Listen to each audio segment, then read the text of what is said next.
কারাগারেও তাকে লাগবে। পৃথিবীতে শুনে সাজাপ্রাপ্ত আসামির জন্য আবার কাজের বুয়া থাকে।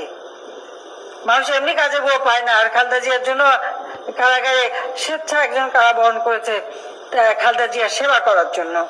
ফাতেমা বেগমের জন্ম ভোলা সদর উপজেলার কাচিয়া ইউনিয়নের সামাদার গ্রামে। বাবা রফিকুল ইসলাম, মা মালেকা বেগম। 5 সন্তানের মধ্যে তিনি সবার বড়। অল্প বয়সেই সংসারের ভার এসে পড়ে তার কাঁধে। একই ইউনিয়নের মোহাম্মদ হারুন লাহিড়ীর সঙ্গে বিয়ের পর জীবন চলছিল মেঘনা নদীর চরের কৃষিকাজে। সংসারে আসে 2 সন্তান। 2008 সালে ছেলে রিফাতের বয়স যখন মাত্র 2 বছর, তখন হঠাৎ অসুস্থ হয়ে মারা যান তার স্বামী। মুহূর্তে বদলে যায় জীবনের মানচিত্র। স্বামী হারানোর পর 2 সন্তান নিয়ে ফিরে যান বাবার বাড়িতে। কিন্তু মুদি দোকানি বাবার সামান্য আয়ে সংসার চালানো প্রায় অসম্ভব হয়ে পড়ে। তখনই জীবনের সবচেয়ে কঠিন সিদ্ধান্ত নেন ফাতেমা। সন্তানদের গ্রামে রেখে কাজের খোঁজে পাড়ি জমান ঢাকা।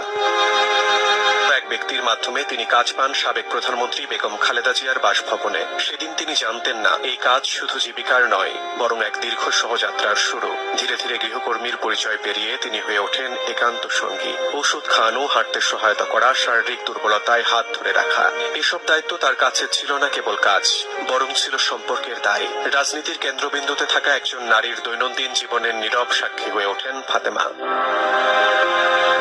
2014 সালে মার্চ ফর ডেমোক্রেসি। গুলশানের ফিরোজার সামনে বালু ভর্তি ট্রাক দিয়ে পথরুদ্ধ।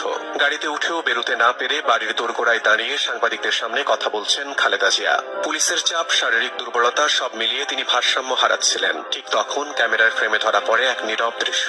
ফাতেমা শক্ত করে ধরে রেখেছেন তার হাত। রাজনীতির উত্তাপের মাঝখানে দাঁড়িয়ে থাকা সেই দৃশ্য যেন মানবিকতার এক স্থির ছবি। 2018 সালের 8 ফেব্রুয়ারি আদালতের রায়ে খালেদা জিয়া যান নাজিমউদ্দিন রোডের পুরনো কারাগারে। সেই সময় আইনজীবীরা আবেদন করেন তার গৃহকর্মী ফাতেমা বেগম যেন তার সঙ্গে থাকতে পারেন। আদালতের অনুমতিতে 6 দিন পর কারাগারে প্রবেশ করেন ফাতেমা। কোনো অপরাধ ছাড়াই স্বেচ্ছায় হন কারাবন্দী।